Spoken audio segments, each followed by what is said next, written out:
Lela Musika Tanjung, STMT. Saya adalah dosen di jurusan Teknik Industri Fakultas Teknik Universitas Pahlawan Tuan Putri. Pada kesempatan kali ini saya akan menjelaskan terkait mata kuliah yang saya ampu, yaitu mata kuliah Supply Chain Management, yang mana mata kuliah ini merupakan mata kuliah wajib yang ada di jurusan Teknik Industri dengan bobot SKS pada mata kuliah ini sebanyak 2 SKS dengan jumlah pertemuan sebanyak 16 pertemuan. 2 pertemuan digunakan untuk ujian dan 14 pertemuan digunakan untuk penyampaian materi terkait Supply Chain Management. Komponen penilaian pada mata kuliah ini terdiri dari ujian tengah semester dengan bobot 25%, ujian akhir semester dengan bobot 25%, kemudian kuis dengan bobot 20%, tugas 20%, dan yang terakhir partisipasi dengan bobot 10%. Metode pembelajaran yang saya gunakan dalam mata kuliah ini adalah yang pertama itu adalah diskusi, kemudian penyampaian teori, yang mana biasanya pada tiap pertemuan itu yang pertama saya melakukan review terkait mata kuliah sebelumnya, kemudian menyampaikan materi. Selanjutnya adalah mungkin melakukan diskusi tanya jawab yang dilakukan oleh mahasiswa terkait mata kuliah yang saya ampu. Dan di akhir pertemuan biasanya diadakan sebuah diskusi atau kuis yang mana tujuannya adalah untuk mengetahui tingkat pemahaman yang dimiliki mahasiswa pada mata kuliah tersebut. Pada kesempatan kali ini saya akan menjelaskan tentang mata kuliah Supply Chain Management, yang mana mata kuliah ini memperkenalkan konsep logistik dan teknik rantai pasok untuk merancang dan mengelola rantai pasok serta menerapkan konsep tersebut untuk memecahkan masalah yang terkait dengan rantai pasok. Adapun capaian pembelajaran yang dibebankan oleh program studi, yang pertama kemampuan untuk merancang sistem terintegrasi dengan memenuhi standar yang diperlukan dari berbagai batasan multi aspek yang realistis, misalnya aspek teknis, aspek hukum, ekonomi, lingkungan, sosial, politik, kesehatan, dan keselamatan berkelanjutan, serta melibatkan berbagai pemangku kepentingan dan mengidentifikasi atau memanfaatkan potensi sumber daya lokal dan nasional dengan pandangan global di bidang teknik industri. Yang kedua, kemampuan untuk mengidentifikasi, merumuskan, menganalisis, dan menyelesaikan permasalahan kompleks di bidang teknik industri. Kemudian yang ketiga, mampu menerapkan pemikiran logis, kritis, sistematis, dan inovatif dalam konteks pembangunan atau implementasi pengetahuan dan teknologi yang memperhatikan dan menerapkan humaniora yang sesuai dengan bidang keahliannya. Kemudian selanjutnya mampu mengkaji implikasi pengembangan atau implementasi ilmu pengetahuan teknologi yang memperhatikan dan menerapkan nilai humaniora sesuai dengan keahliannya berdasarkan kaidah, tata cara, dan etika ilmiah dalam rangka menghasilkan solusi gagasan, desain, atau kritik seni, menyusun deskripsi saintifik hasil kajiannya dalam bentuk skripsi atau tugas akhir dan mengunggahnya dalam halaman perguruan tinggi. Dan yang terakhir, mampu mengambil keputusan secara tepat dalam konteks penyelesaian masalah di bidang keahliannya berdasarkan hasil analisis informasi dan data. Adapun capaian pembelajaran mata kuliah pada mata kuliah ini adalah yang pertama mengetahui dan mampu memahami konsep dasar dan strategi dalam rantai pasok. Yang kedua, mampu menganalisis dan menyelesaikan masalah dalam pengelolaan permintaan, persediaan, dan pengadaan dalam rantai pasok. Yang ketiga, mengidentifikasi dan menerapkan teknologi digital dalam optimasi rantai pasok. Yang keempat adalah mampu merancang strategi rantai pasok yang efektif dan efisien. Kemudian yang terakhir adalah menganalisis kinerja rantai pasok berdasarkan indikator kinerja utama. Nah, beberapa materi dalam mata kuliah ini adalah yang pertama pengantar dan strategi supply chain management, kemudian yang kedua rancangan produk baru dalam perspektif supply chain, kemudian yang ketiga pengelolaan permintaan dan perencanaan produksi, yang keempat mengelola persediaan pada supply chain management, yang kelima manajemen pengadaan, yang keenam manajemen transportasi dan distribusi, kemudian distorsi informasi dan bullwhip effect, yang kedelapan pengukuran kinerja supply chain, dan yang terakhir adalah teknologi informasi dalam manajemen rantai pasok. Baiklah, berikut video pembelajaran saya dengan materi strategi supply chain management di pertemuan ketiga. Selamat menyaksikan. Oke, assalamualaikum warahmatullahi wabarakatuh. Mungkin kita mulai permainan dari yang kedua ini kita berusaha sering pakai masing dua dimulai.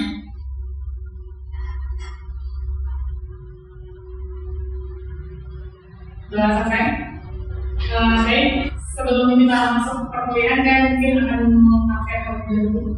Dan kira-kira ada teman-teman dari teman-teman saya yang tadi. Kami sibuk. Tadi, selain tadi yang lagi. Tri, mungkin ada yang izin juga. Oke, jadi dua orang yang izin pada tahun ini. Ciri tadi saja sama Rania. Oke, berarti saya pengen minta applause semuanya karena hari ini bisa hadir pada pagi hari ini. Oke, silakan langsung berikan semua. Oke, baik, selamat teman hari ini kita itu membahas tentang namanya materi strategi sampai dengan nah, sebelum masuk ke materi saat ini saya akan review sedikit. Kira-kira yang masih ingat nggak tentang materi sebelumnya? Materi sebelumnya tentang apa ya? Kemudian dan basic dasar dalam manajemen. Kemudian yang basic dasar dalam manajemen. Ada yang bisa aku contoh kira-kira? Kalau misalnya masih ingat, ada yang bisa aku contoh kira-kira contoh dari manajemen sebelum kita masuk materi selanjutnya. Oke. Apa contohnya? Contohnya perusahaan instan harus memastikan pasokan kandungan cukup, mengatur produksi dan mendistribusikan mie instan di berbagai toko agar konsumen dapat membelinya dengan mudah. Oke, jadi kalau dari tadi saya menjelaskan tentang perusahaan instan yang betul sekali. Jadi kalau instan yang dipastikan adalah topoknya dan bagaimana instan itu sampai ke tangan konsumen. Ada lagi yang mau mencoba memberikan contoh lain? Mungkin contohnya yaitu rumah sakit harus memiliki supply chain manajemen yang baik untuk memastikan pasokan obat-obatan, peralatan medis, dan tenaga medis yang cukup untuk melayani pasien. Oke, kalau si Alvin dari Alvin dia mencontohkan dari rumah sakit mana dia harus memiliki logistik obat-obatan supaya pasien-pasien itu melayani kita baik. Benar sekali ya kita komunikasi ya sedikit dari kita sebelumnya gitu ya. Nah mungkin kita langsung masuk ke materi kali ini yaitu tentang strategi supply chain. Ada yang masih ingat nggak kira-kira pengertian supply chain itu apa? Ada? Ayo. Oke, silakan. Jadi supply chain manajemen itu adalah proses produksi perusahaan dimulai dari input, proses, dan output. Dan itu terintegrasi untuk menghasilkan produk-produk di perusahaan. Oke, benar ya. Namanya supply chain itu adalah dari 3 kata.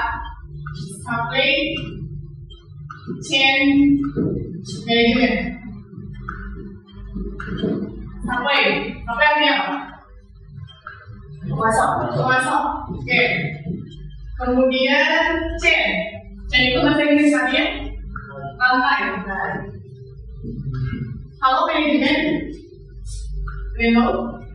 pengelolaan bahasa sederhana. Jadi supply chain itu adalah artinya dari 3, yang mana pemasok, rantai, dan pengelolaan. Kalau kita bahas hari-hari namanya pengelolaan rantai pasok. Kalau rantai pasok mau perusahaan itu apa sih? Kira-kira mungkin yang bertanya. Nah, dalam perusahaan itu ada namanya dari input yang kata tadi, input, kemudian proses, kemudian ada output. Oke, input, proses, dan output. Kalau input dia dari mana? Ada yang masih ingat?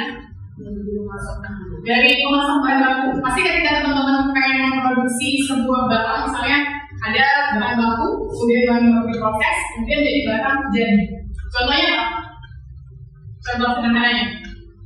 Misalnya meja. Kalau meja bahan bakunya apa? Kayu. Kemudian diproses menggunakan mesin, kemudian menghasilkan adalah meja utuh. Meja. Kayu ini kan bahan baku kita ambil dari orang yang jualan kayu, atau misalnya dari orang yang punya hutan kayu dari apa biasanya? Hutan kayu pohon ya, pohon akar gitu ya. Dari pohon kemudian dia menjual kayu yang dibawakan. Kita mencari siapa mau masuk kayu. Kemudian dari kayu kita proses dengan mesin-mesin tertentu. Kalau misalnya dari proses pengukuran, kemudian proses memotong sampai mengukur sampai dia merakit menjadi sebuah meja. Ini adalah bagian dari supply chain. Bagaimana sebuah perusahaan mengelola dari hulu sampai dia ke hilir, dari dia proses mencari kayu sampai dia menghasilkan sebuah meja. Itu dinamakan sebagai supply chain management. Jadi itu terkait review mata kuliah kita minggu lalu ya. Nah, untuk hari ini setelah kita tahu nih pengertian dari supply chain, kemudian apa itu supply chain, sekarang kita bagaimana nih dalam membangun sebuah supply chain yang baik, bagaimana strategi yang dibutuhkan. Maka itulah pertemuan hari ini. Sampai sini, ada yang bertanya? Mana? Nah, ini ada sebuah gambar teman-teman ya. Ada gambar supply chain management. Di situ ada raw materials, ada supplier, kemudian ada manufacturing, kemudian distribution, sampai dia ke customer. Jadi bagaimana raw material sampai dia ke customer. Nah, kira-kira dari gambar itu ada yang mau coba menjelaskan? Secara pemahaman masing-masing aja. Di situ ada raw material, kemudian ada supplier, manufacturing, distribution, retail fashion sampai customer. Oke. Jadi proses manajemen itu kan dimulai dari raw material. Kita apa yang kita butuhkan dalam satu usaha hidupan baru itu utamanya apa? Kalau misalnya dari kayu kan kita untuk mencari yang punya pokoknya dulu gitu kan. Nah setelah itu kita masuk ke supply-nya. Kita dapatkan supply-nya dapat bahan bakunya dari kayu, baru kita masuk ke manufacturing-nya, prosesnya di dalam pabrik itu dari mulai potongan segala macam membuat produk. Nah setelah itu kita masuk ke proses produknya, yaitu distribusinya.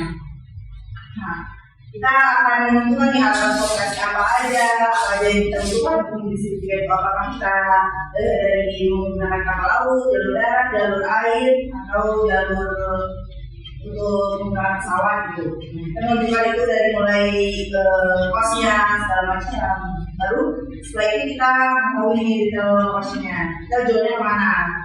Siapa kita jualnya? Itu dia baru detailnya. Jualnya nah kita baru customernya. Target pasarnya ke siapa? Oke. Nah, benar ya. Ini adalah penjelasan dari tentang supply chain management. Kalau teman-teman lihat di tengah-tengah itu kan ada gambar jabat tangannya. Nah, kalau jabat tangan itu diartikan sebagai hubungan kerja, hubungan baik, hubungan kerja, hubungan baik, hubungan lain. Nah, hubungan itu adalah yang mengartikan dari keseluruhan proses itu. Kalau misalnya kita sebagai seorang pabrik, kita yang punya perusahaan, terus kita hubungan kita nggak baik dengan suppliernya. Itu si supplier kalau misalnya dari produknya itu sedikit. Kalau misalnya kan proses pembuatan kue, mungkin kita membutuhkan namanya tepung. Nah, orang menghasilkan tepung ini, kita hubungannya nggak baik sama mereka. Tentu kalau dalam hubungan kita nggak baik, mereka nggak akan mau mensuplaikan barang mereka ke kita. Nah, itu adalah makna dari jabat tangan dari gambar tersebut. Nah, kemudian di sini ada beberapa aspek penting dalam satu chain. Di situ ada kolaborasi, kemudian integrasi, kemudian ada ketahanan waktu, efisiensi biaya, sampai ke penggunaan teknologi. Nah, dan sini ada yang mau ditanyakan? Cukup? Cukup ya? Oke, mungkin. Nah, selanjutnya peran strategi dalam supply chain. Strategi itu apa? Apa yang dinamakan sebagai strategi? Teman-teman mau perang, bukan namanya strategi. Kira-kira strategi itu oke.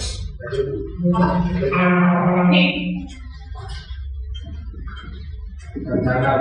Apa? Rencana. Lagi? Oke, bisa dikatakan teknik, bisa dikatakan rencana, atau bisa disebut cara. Ini adalah beberapa upaya yang dilakukan dalam supply chain management. Dalam supply chain itu kan kita pasti ada yang kita tujuan yang kita capai. Bagaimana produk ini sampai ke tangan konsumen dengan tepat waktu tadi, dengan teknologi yang oke, dengan biaya yang rendah bagi pelaku usaha juga. Makanya strategi itu bisa dikatakan ini rencana, cara, diterima dikatakan sebagai strategi. Di materi saya kira ada 9 kunci peran strategi dalam membawa rantai pasok ya. Dari ke 9 poin ada yang masih kira-kira? Mau ada yang ditanyakan? Oke, silakan. Sementara Bu, nomor 9, bagaimana evaluasi kinerja dalam sakti janji? Oke, di situ ada poin evaluasi kinerja dalam pembagian manajemen juga. Nah, kenapa kita membutuhkan namanya evaluasi? Oke, sebelum mungkin bisa jawab, ada yang tahu apa evaluasi? Evaluasi.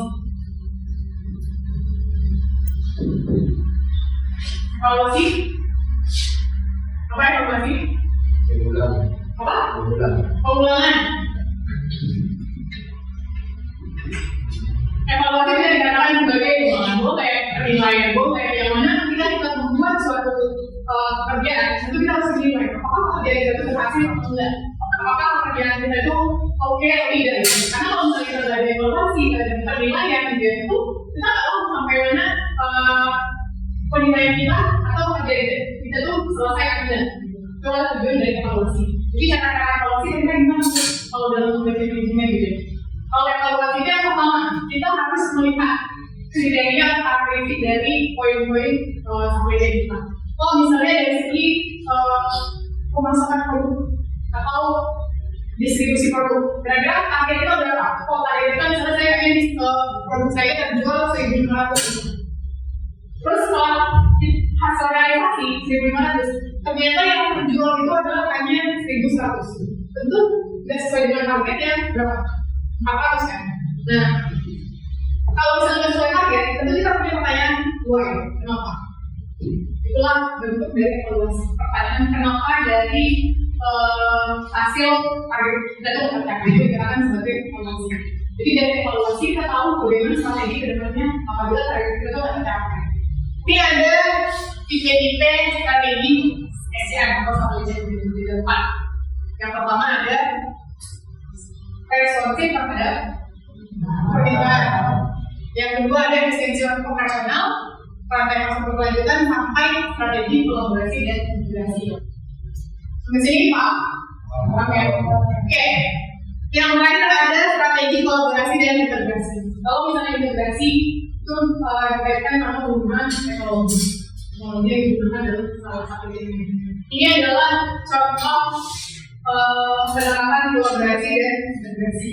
Yang pertama itu ada di industri pendidikan yang terbarukan, yang mana dia memiliki kolaborasi perusahaan untuk mengembangkan teknologi. Yang kedua ada industri pendidikan. Integrasi antara pendidikan khusus online dengan institusi pendidikan tradisional untuk menyediakan program pendidikan berbagai. Jadi orang terkadang dari pendidikan itu kita belajar di sekolah gitu ya, belajar di sekolah. Kemudian ada tempat bimbel kelas kecil gitu ya. Nah, yang mana mereka punya strategi untuk dalam mengajarkan pelajaran ke anak sekolah. Kita mungkin berkolaborasi dengan mereka, bagaimana kita tahu strategi mereka untuk membuat program pendidikan yang baru. Itu dikatakan sebagai contoh dari kolaborasi dan integrasi dalam dunia pendidikan. Ada teknologi dan inovasi dalam strategi supply chain management. Oke, teknologi dan inovasi memainkan peran penting dalam strategi manajemen. Karena tadi kalau yang saya sebutkan di awal, kalau misalnya sedikit barang kita oke, masih enak aja. Tapi kalau misalnya banyak ya, mungkin kapasitas kepala kita menginginkan semua informasi itu kan. Nanti kita menilai mana yang perlu, mana yang tidak. Nih, ada beberapa contoh teknologi. Yang pertama sistem informasi supply chain management. Kemudian ada di situ IoT, Internet of Things. Kemudian ada di situ blockchain. Kalau blockchain itu adalah yang bagaimana semua data terhubung, kemudian ada transparansi dalam. Contoh kalau misalnya kita membuat sistem informasi, sistem informasi itu ada kerjanya. Jadi sifatnya transparan, kelihatan langsung. Kalau misalnya kita membuat sebuah data A, B gitu ya, dari data A, B gitu ya. Nah, data A ke B ini, ketika misalnya si Hafiz pengen ubah, saya pengen ubah data A ini di edit lagi. Kalau tidak kemudian oke, itu akan menjaga enakan kapan dia mengubah, siapa yang mengubah, berapa lama yang mengubah. Jadi data itu bersifat transparan, nggak ada yang bisa Kalau sekarang kan mungkin keuangan bisa diubah gitu ya. Kalau pakai blockchain nggak usah semua transparan aja. Jadi misalnya si Hadi mencoba buat mengubah data, kalau di blockchain itu kelihatan apa yang diubah, kapan diubah, apa bentuk yang diubah, jadi teknologi blockchain. Oke? Ada yang mau bertanya? Oke, kalau ada di sini ada studi kasus. Ada studi kasus, tadi kan kita sudah menjelaskan terkait dari supply chain management strateginya. Saya berikan studi kasus, berikan contoh perusahaan yang sukses dalam strategi supply chain management. Nah, jadi untuk ini bisa dibagi dari beberapa kelompok.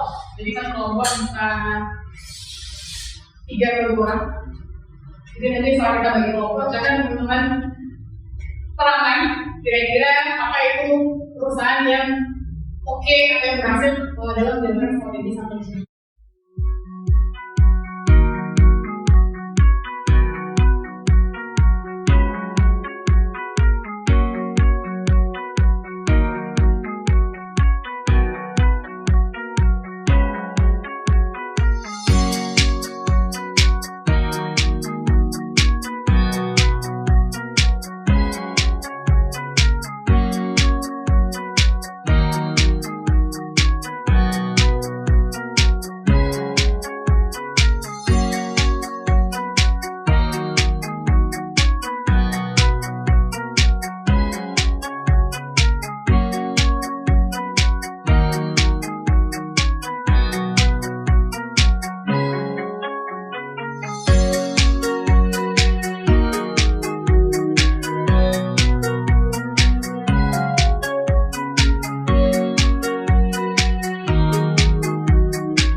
Assalamualaikum warahmatullahi wabarakatuh. Waalaikumsalam warahmatullahi wabarakatuh. Kami dari kelompok 2 ingin menyampaikan tentang hasil diskusi kami.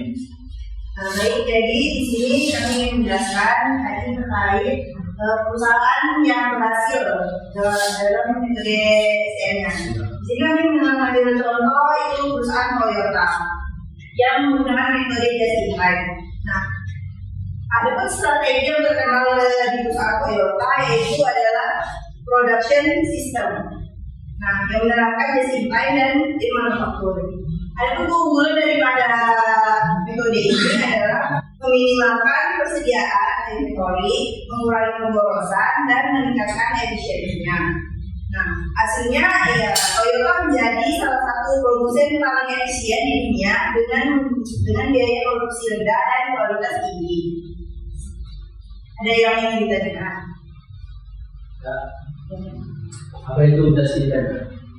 Jadi metode ini yaitu adalah di mana ketika ada pemesanan, nah di situ baru dibuat. Gitu. Jadi tidak memproduksi barang yang ready gitu. Sebenarnya waktu itu PO, langsung aja. Kalian pesan, kami rakit di sini. Sekian dari penjelasan kami, terima kasih. Baik, assalamualaikum warahmatullahi wabarakatuh. Kami dari kelompok 1 ingin menjelaskan apa saja produk yang berhasil dalam menggunakan metode SCM, yaitu produk Coca-Cola yang akan dijelaskan oleh kawan kita ini.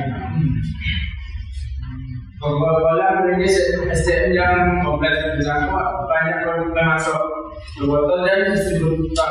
Mereka menyelenggarakan pengadaan produksi, distribusi, dan distribusi. Beberapa termasuk dengan metode metodologi yaitu termasuk bertanggung jawab atas pemantauan dan pengisian untuk baku, misalnya sirup, gula, dan masak. Disediakan Coca-Cola. Manfaatnya yaitu lebih sedikit kekurangan stok, lalu hubungan termasuk lebih kolaboratif dan efisien. Apakah teman-teman ada yang bertanya? Kalau cukup baik, terima kasih. Kami akhiri. Assalamualaikum warahmatullahi wabarakatuh.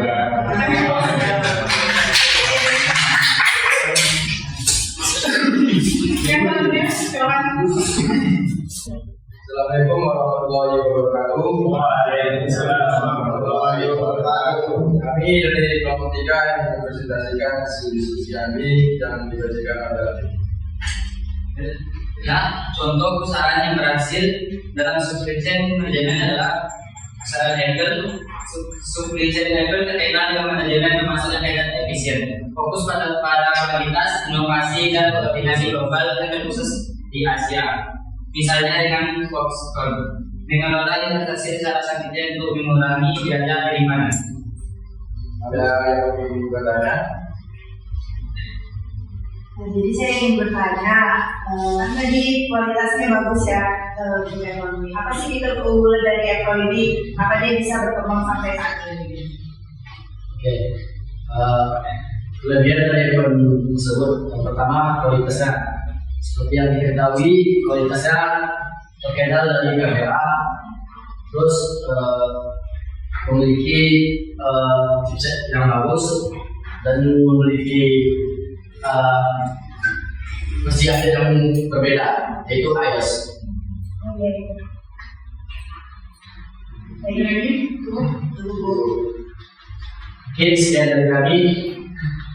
Jadi mohon maaf. Assalamualaikum warahmatullahi wabarakatuh.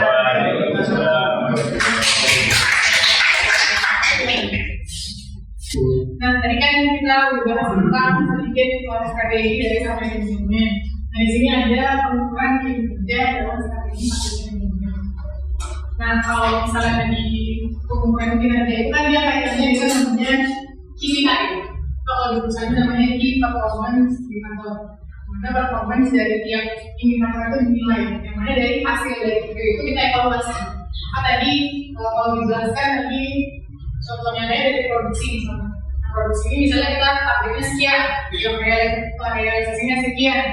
Kemudian kalau kita evaluasi, kenapa? Jadi kayaknya sama evaluasi kinerja. Kalau misalnya di awal tadi, apa sih Bu kalau evaluasi kinerja gitu? Bagaimana kita menjawab dari pertanyaan why dari setiap proses yang sudah kita laksanakan. Oke, sampai sini yang diskusikan atau ditanyakan? Terkait materi hari ini? Ada? Bu? Mungkin kalau cukup kita cukupkan pertemuan hari ini. Next minggu depan insya Allah kita bahas tentang perancangan produk dalam supply chain management. Jadi mohon dibaca materi terkait perancangan produknya. Dari itu, terima kasih atas waktunya teman-teman semua. Assalamualaikum warahmatullahi wabarakatuh. Demikian sajian video pernyataan diri dosen dalam unjuk kerja Tridharma Perguruan Tinggi. Semoga bermanfaat. Assalamualaikum warahmatullahi wabarakatuh.